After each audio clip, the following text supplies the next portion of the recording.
Assalamualaikum warahmatullahi wabarakatuh.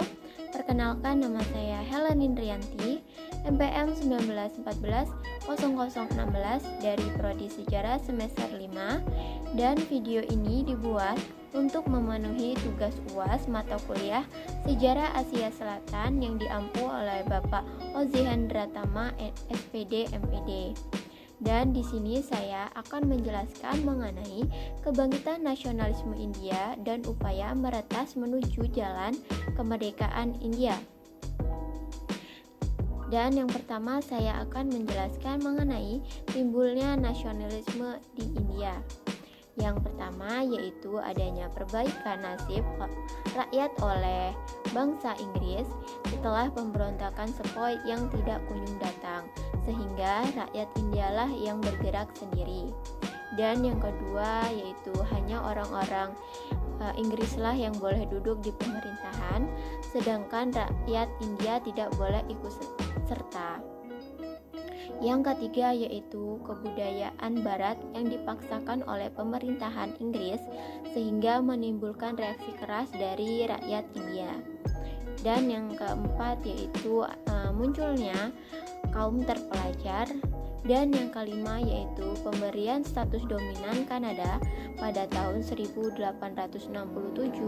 yang menimbulkan keinginan bangsa India untuk memperoleh status yang sama. Dan selanjutnya akan membahas mengenai pemberontakan sepoi. Jadi sampai awal abad ke-19, sebagian besar wilayah India telah dikuasai oleh Inggris, dan eksploitasi Inggris menimbulkan kesengsaraan dan kebencian rakyat India terhadap Inggris. Dan pemberontakan sepoi ini mengakibatkan membawa akibat terhadap rakyat India, yang dimana yang pertama lenyapnya dinasti Mughal sebab Sultan Bahadur Shah yang merupakan raja India terakhir ditangkap dan dibuang ke Rangon sehingga meninggal di sana.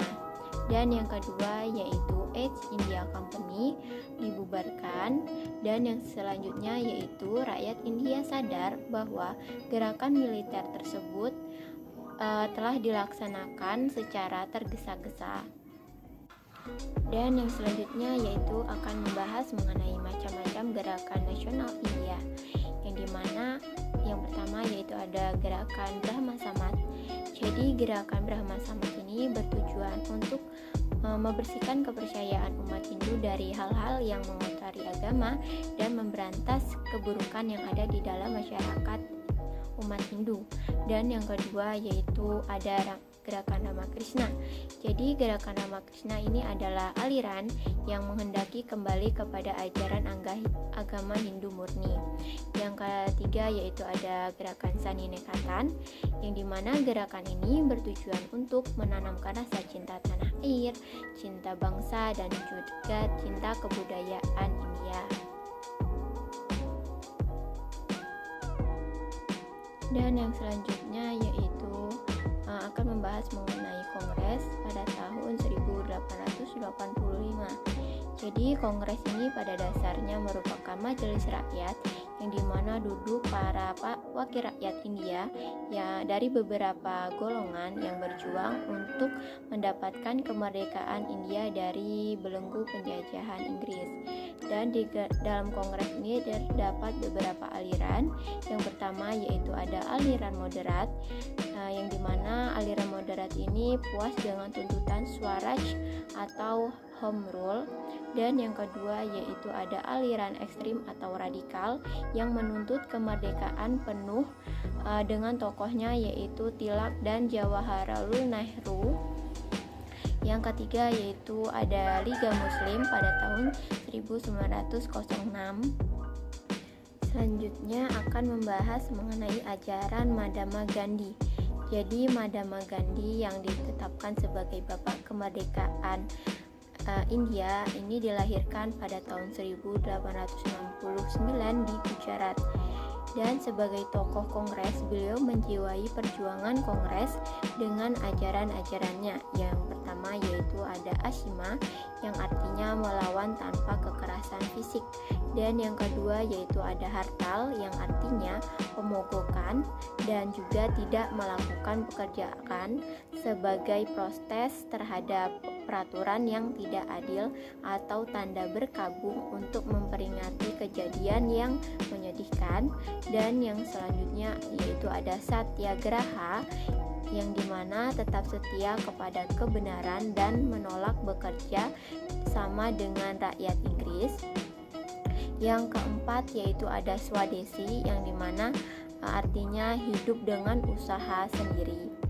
Dan selanjutnya yaitu ada Swarji, yaitu gerakan untuk membentuk pemerintahan sendiri. Dan India ini adalah negara yang berada di kawasan Asia Selatan yang tidak terlepas dari persentuhan dengan negara barat. Selanjutnya akan membahas mengenai penyebab wilayah Kashmir diperebutkan oleh India dan juga Pakistan. Yang pertama yaitu ada faktor geografis, di mana memiliki dataran tinggi, sehingga dengan adanya dataran tinggi ini memiliki nilai ekonomis yang tinggi dan strategi bagi Pakistan. Dengan nilai ekonomis yang tinggi tersebut berasal dari kesuburan tanah serta keindahan alam yang memungkinkan daerah tersebut sebagai objek wisata. Dan yang kedua yaitu ada faktor geopolitik. Dan bagi India adalah dikuasainya Kashmir akan memungkinkan India memiliki akses wilayah strategis di bagian barat daya di samping Kashmir, dan yang menyediakan suatu rangkaian hubungan tradisional antara Asia Tengah dan subkontinen. Dan yang selanjutnya yaitu ada faktor agama di antara mereka. Di bawah Ali Jinnah mengambil jalan sendiri untuk memisahkan diri dari India karena merasa bahwa aspirasi politik umat Islam saat itu tidak bisa disalurkan lagi. Dan yang keempat yaitu ada faktor politik.